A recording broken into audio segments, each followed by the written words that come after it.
ഈ ലോകത്തിൽ എന്തൊക്കെയോ ഇപ്പോൾ സംഭവിച്ചു വരികയാണ്. ഇന്ത്യയിലുള്ള ചിലർ ചിന്തിക്കുന്നത് ഈ സംഭവങ്ങളൊക്കെ അങ്ങ് ദൂരെയല്ലേ, അപ്പം നമ്മളെ എങ്ങനെ ബാധിക്കുന്നതെന്ന്. ഇപ്പോൾ മിഡിൽ ഈസ്റ്റിലെ യുദ്ധവും ആഗോളതലത്തിൽ വർദ്ധിച്ചു വരുന്ന ടെൻഷനുകളും പിന്നെ സാമ്പത്തിക മേഖലയിലുള്ള അനിശ്ചിതത്വവും ഇതിൻ്റെ എല്ലാം നടുവിൽ ഇതാണ് സത്യം. ലോകത്തിൽ മറ്റെവിടെയെങ്കിലും സംഭവിക്കുന്ന കാര്യങ്ങൾ അത് നിമിത്തമുള്ള എഫക്റ്റ് ഇന്ത്യയിൽ നമ്മളെയും ബാധിക്കും. ഇതിൻ്റെ എല്ലാം നടുവിൽ ക്രിസ്തുവിലുള്ള വിശ്വാസികൾ, യഥാർത്ഥ ദൈവമക്കൾ ഇതിൽ നിന്ന് എന്താണ് മനസ്സിലാക്കാനുള്ളത്? ആൻഡ് ഇതിൻ്റെ എല്ലാം മധ്യത്തിൽ നമുക്കുള്ള ഏറ്റവും വലിയ പ്രത്യാശ എന്താണ്? അതൊക്കെയാണ് ഇന്നത്തെ സന്ദേശത്തിൽ. Hello, I'm Georgy Mathew Alexios and welcome to point to eternity. ഇപ്പോൾ ഈ മിഡിൽ ഈസ്റ്റിലെ ഈ ഒരു യുദ്ധം നടക്കുന്നതിൻ്റെ ഈ ഒരു ബാക്ക്ഗ്രൗണ്ടിൽ ആഗോളതലത്തിൽ സ്റ്റോക്ക് മാർക്കറ്റുകളിലൊക്കെ തന്നെ വലിയ ഇടിവുകൾ സംഭവിച്ചുകൊണ്ടിരിക്കുന്നു.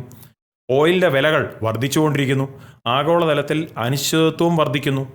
മാർക്കറ്റുകൾ അതിനനുസരിച്ചുള്ള രീതിയിൽ പ്രതികരിക്കുകയും ചെയ്യുന്നുണ്ട്. എന്തുകൊണ്ടാണ്? കാരണം ലോകത്തിന് തിരിച്ചറിഞ്ഞു എന്തുമാത്രം ഫ്രാജൈൽ, എന്തുമാത്രം പെട്ടെന്നാണ് കാര്യങ്ങളുടെ സ്ഥിതിഗതികൾ മാറുന്നതെന്നുള്ളത്. ആൻഡ് ഇതിൻ്റെ എല്ലാം സെൻറ്ററിൽ നിൽക്കുന്നതാണ് വളരെ ഇടുങ്ങിയ ഒരു കടലിടുക്ക്, സ്ട്രെയ്റ്റ് ഓഫ് ഹോർമൂസ് കടലിടുക്ക്. ലോകത്തിൻ്റെ 20% എണ്ണയും ഒഴുകി വരുന്ന ഒരു സ്ഥലം. ആൻഡ് ഇപ്പോൾ അത് അമേരിക്കയുടെ ആർമിയുടെ കീഴിലുള്ള ഒരു നേവൽ ബ്ലോക്കേഡിൽ നിൽക്കുകയാണ്. ഇപ്പോൾ ഒരു ടെമ്പററി ആയിട്ടുള്ള ഒരു വെടിനിർത്തലും ഉണ്ട്.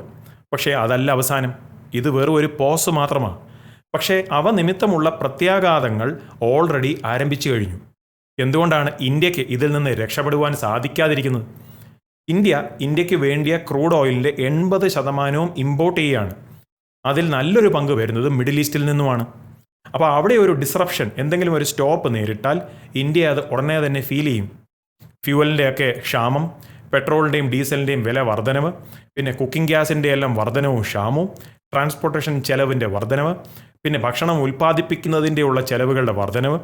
ആൻഡ് ഈ ഇന്ധനവും വിലവർധനവും മാത്രവുമല്ല, ഇത് ട്രേഡിനെയും എക്സ്പോർട്ടിനെയും ഒക്കെ തന്നെ ബാധിക്കും. കാരണം അതെല്ലാം ആശ്രയിക്കുന്നത് ആഗോളതലത്തിലുള്ള ഒരു സർട്ടൻറ്റി. ചില കാര്യങ്ങൾ അങ്ങനെ തന്നെ നടക്കണം. അങ്ങനെയാണ് ട്രേഡും എക്സ്പോർട്ടും വർക്ക് ചെയ്യുന്നത്.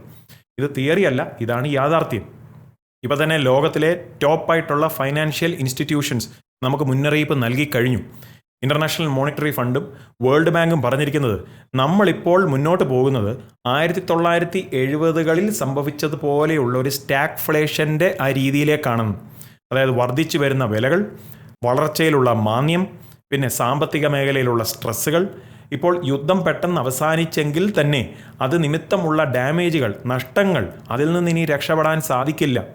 ആൻഡ് ഇതൊക്കെ തന്നെയാണ് ബൈബിൾ പണ്ടേ മുന്നറിയിപ്പ് നൽകിയത്. യേശു കർത്താവ് ആ ഒലിവുമലയിലെ ആ പ്രഭാഷണത്തിൽ പറഞ്ഞപ്പോൾ ലൂക്കോസ് 21:25 വാക്യത്തിൽ യേശു പറഞ്ഞു, ഭൂമിയിലെ ജാതികൾക്ക് നിരാശയോടുകൂടിയ പരിഭ്രമമുണ്ടാകും. അപ്പം അങ്ങനെയുള്ള ഡിസ്ട്രസ്സും കൺഫ്യൂഷനും പിന്നെ അൺസർട്ടൻറ്റി, അനിശ്ചിതത്വവും, ഇനി എന്താണ് സംഭവിക്കുവാൻ പോകുന്നതെന്നുള്ളത് അനിശ്ചിതത്വവും ഒക്കെയും അതെല്ലാമാണ് ഇപ്പോൾ നമ്മൾ കണ്ടുകൊണ്ടിരിക്കുന്നത്.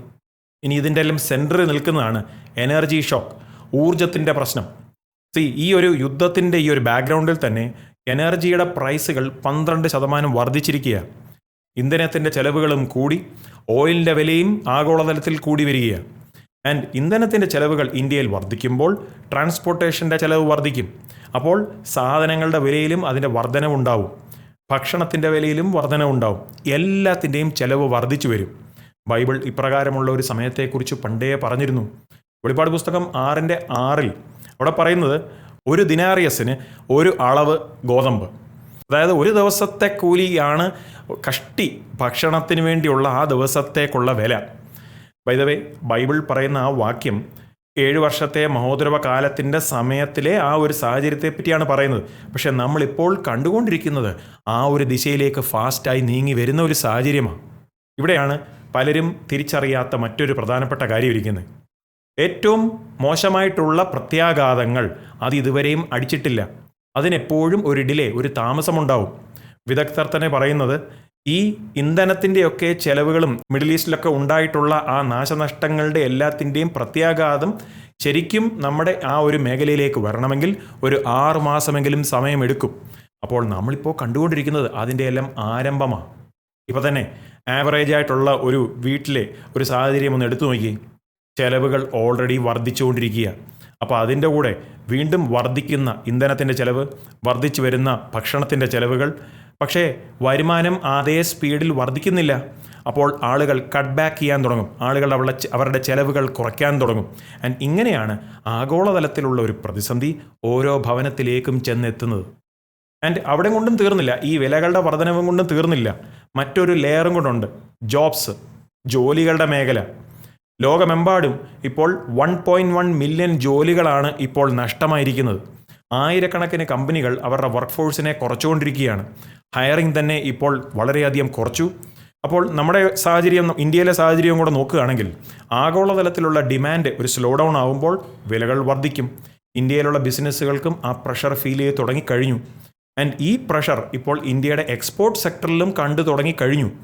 പല പ്രധാനപ്പെട്ട ഇൻഡസ്ട്രീസും ആശ്രയിക്കുന്നത് ആഗോളതലത്തിലുള്ള ഡിമാൻഡിനെ ആശ്രയിച്ച, ഉദാഹരണത്തിന് IT സർവീസ് മേഖല, ടെക്സ്റ്റൈൽസ് അതായത് തുണികൾ ഉൽപ്പാദിപ്പിക്കുന്ന മേഖല, മാനുഫാക്ചറിങ്, എഞ്ചിനീയറിംഗ് ഗുഡ്സ്, ഈ മേഖലകൾക്കെല്ലാം ആഗോളതലത്തിൽ ശക്തമായിട്ടുള്ളൊരു ഡിമാൻഡ് വേണം. ആൻഡ് അതിൻ്റെ എല്ലാം മുന്നറിയിപ്പുകൾ ഓൾറെഡി നമ്മൾ കണ്ടു കഴിഞ്ഞു. ഇന്ത്യയിലെ മാനുഫാക്ചറിങ് ഗ്രോത്ത് ഇപ്പോൾ 9 മാസത്തെ ലോവസ്റ്റ് ലെവൽ, ഏറ്റവും താണ ലെവലിൽ നിൽക്കുകയാണ്. എക്സ്പോർട്ടിനുള്ള ഓർഡേഴ്സും എല്ലാം ഗണ്യമായിട്ട് കുറഞ്ഞിട്ടുമുണ്ട്. പിന്നെ ജെംസിൻ്റെയും ജുവല്ലറിയുടെയും എക്സ്പോർട്ടുകൾ 5 വർഷത്തെ ഏറ്റവും താണ ലെവലിലാണ് ഇപ്പോൾ നിൽക്കുന്നത്. അതിൻ്റെ എല്ലാം ഡിമാൻഡും വളരെയധികം കുറഞ്ഞതായിട്ടാണ് ഇപ്പോൾ രേഖപ്പെടുത്തിയിരിക്കുന്നത്. ഇപ്പോൾ IT സെക്ടർ തന്നെ എടുക്കുകയാണെങ്കിൽ ഇന്ത്യയിലെ പ്രധാനപ്പെട്ട ഒരു കമ്പനി തന്നെ അവരുടെ വർക്ക് ഫോഴ്സിൻ്റെ 23,000 എംപ്ലോയീസിനെയാണ് വെട്ടിക്കുറച്ചത്. ആ സെക്ടറിൽ ഉടനീളം തന്നെ ഹയറിംഗ് സ്ലോ ഡൗൺ ചെയ്തു, അനിശ്ചിതത്വം അതിനനുസരിച്ച് വർദ്ധിക്കുന്നുമുണ്ട്. അപ്പോൾ പിന്നെ എന്താണ് ഇതിൻ്റെ അർത്ഥം? ആഗോളതലത്തിലുള്ള ഡിമാൻഡ് കുറയുമ്പോൾ എക്സ്പോർട്ടുകളും കുറയും. അപ്പോൾ കമ്പനീസ് അവരുടെ ഹയറിങ്ങും കുറയ്ക്കും. അപ്പോൾ ജോലികൾക്കും ഒരു അനിശ്ചിതത്വം ഉണ്ടാവും. അപ്പോൾ പ്രഷർ വരുന്നത് ഇപ്പം 2 സൈഡിൽ നിന്നുമാണ്. അതായത് ഇന്ത്യക്കകത്തുള്ള വർദ്ധിച്ചു വരുന്ന ചെലവുകൾ, പുറത്തു നിന്നുള്ള ഡിമാൻഡിൻ്റെ കുറവും. ആൻഡ് ഇത് രണ്ടും കൂടെ ഒരുമിച്ച് സംഭവിക്കുമ്പോൾ അതിൻ്റെ ആ പ്രത്യാഘാതത്തിൽ നിന്ന് രക്ഷപ്പെടുവാൻ വളരെ ബുദ്ധിമുട്ടാണ്. അപ്പോൾ ഇങ്ങനെ ആളുകളുടെ ആ ജീവിതങ്ങളെല്ലാം തന്നെ അനിശ്ചിതത്തിലേക്കാവുമ്പോൾ ആളുകളുടെ ഉള്ളിലെ ഭയവും വർദ്ധിക്കും. ലൂക്കോസ് 21:26 യേശു കർത്താവ് അന്ത്യകാലത്തെ സാഹചര്യത്തെക്കുറിച്ച് പറഞ്ഞത് ഭൂലോകത്തിൽ എന്ത് സംഭവിപ്പാൻ പോകുന്നു എന്ന് പേടിച്ചും നോക്കി പാർത്തും കൊണ്ടും മനുഷ്യർ പാർക്കുന്ന ഒരു സമയം. അങ്ങനെയൊക്കെയല്ലേ ഇപ്പോൾ നീങ്ങി വന്നിരിക്കുന്നത്. ഇനിയിപ്പോൾ ഒന്ന് സൂം ഔട്ട് ചെയ്യുകയാണെങ്കിലോ, ആഗോളതലത്തിൽ ഇൻട്രസ്റ്റ് റേറ്റുകൾ വർദ്ധിക്കുന്നു. കടം വളരെയധികം വർദ്ധിച്ചു വരികയാണ്. ഇപ്പോൾ അമേരിക്കയ്ക്ക് മാത്രം $40 ട്രില്യണിൽ പരം കടമായി കഴിഞ്ഞു. അങ്ങനെ റേറ്റ്സ് വർദ്ധിക്കുമ്പോൾ ആ കടത്തെ സർവീസ് ചെയ്യുവാനായിട്ടുള്ള ചെലവിലും വർധനവുണ്ടാവും. ഇതൊരു സൈക്കിളിലേക്കാണ് തിരിക്കുന്നത്. അതായത് വർദ്ധിച്ചു വരുന്ന റേറ്റുകൾ നിമിത്തം കൂടുതൽ കടമെടുക്കുമ്പോൾ കൂടുതൽ ഇൻട്രസ്റ്റ് റേറ്റ് കൊടുക്കേണ്ടി വരും.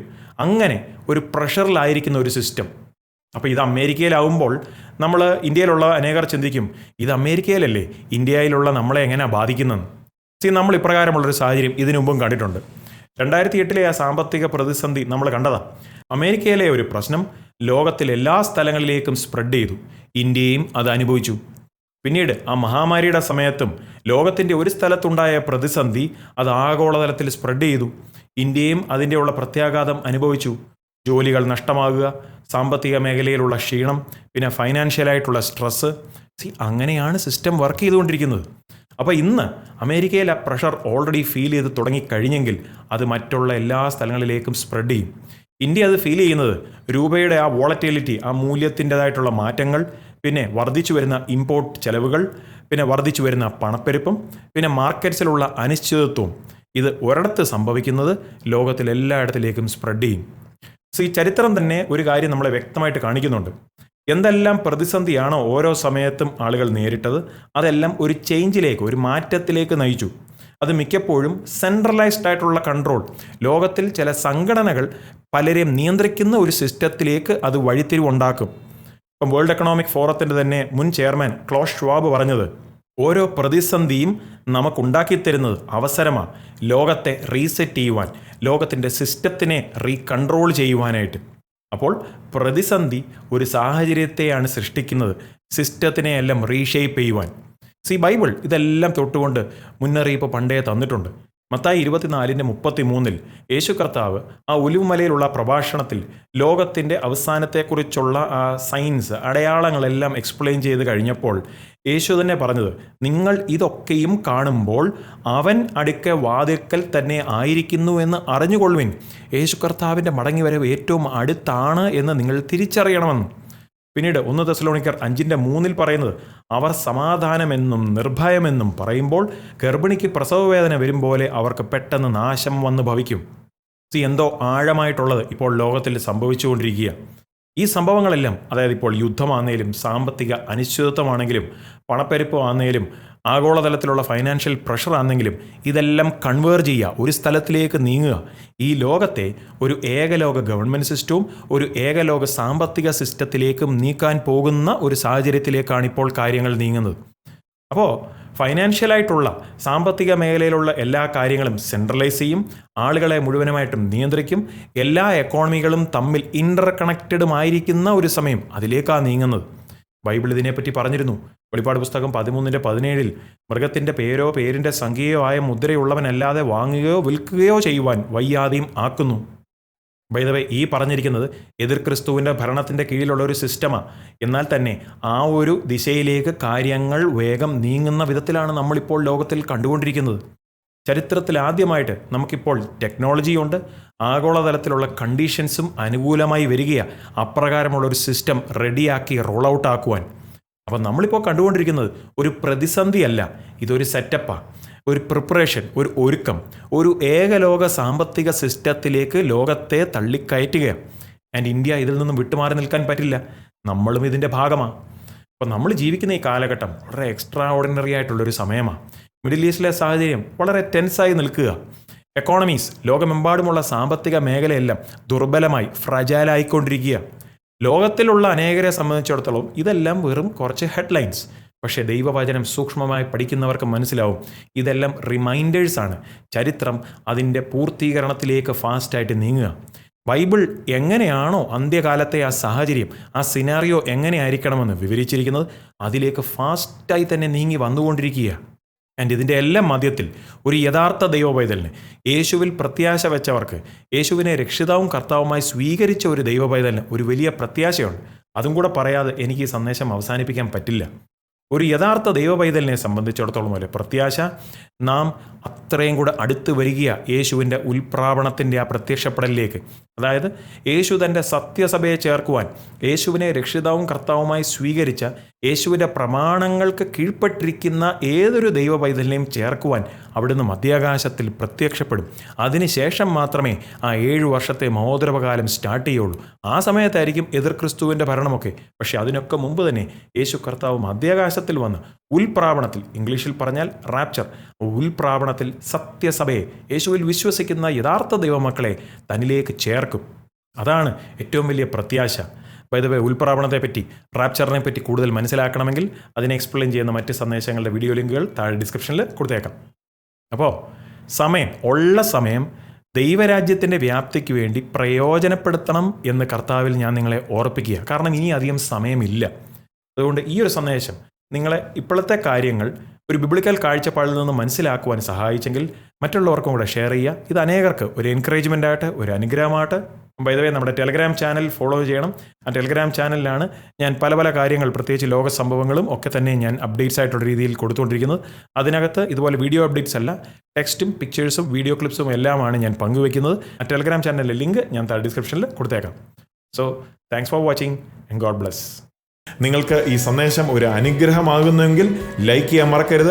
നിങ്ങൾ സബ്സ്ക്രൈബ് ചെയ്തിട്ടില്ല എങ്കിൽ സബ്സ്ക്രൈബ് ചെയ്യാനും ചേർന്ന് കാണുന്ന ബെൽ ഐക്കണും പ്രസ് ചെയ്ത് സബ്സ്ക്രൈബ് ആവുമെങ്കിൽ നിങ്ങൾക്ക് ഇപ്രകാരമുള്ള അപ്ഡേറ്റുകളും ബൈബിൾ സ്റ്റഡി സെഷനുകളും എല്ലാം ഇതേ ചാനലിൽ എപ്പോഴൊക്കെ അപ്ലോഡ് ആകുമോ നിങ്ങൾക്കത് നോട്ടിഫിക്കേഷനായി ലഭിക്കുന്നതായിരിക്കും.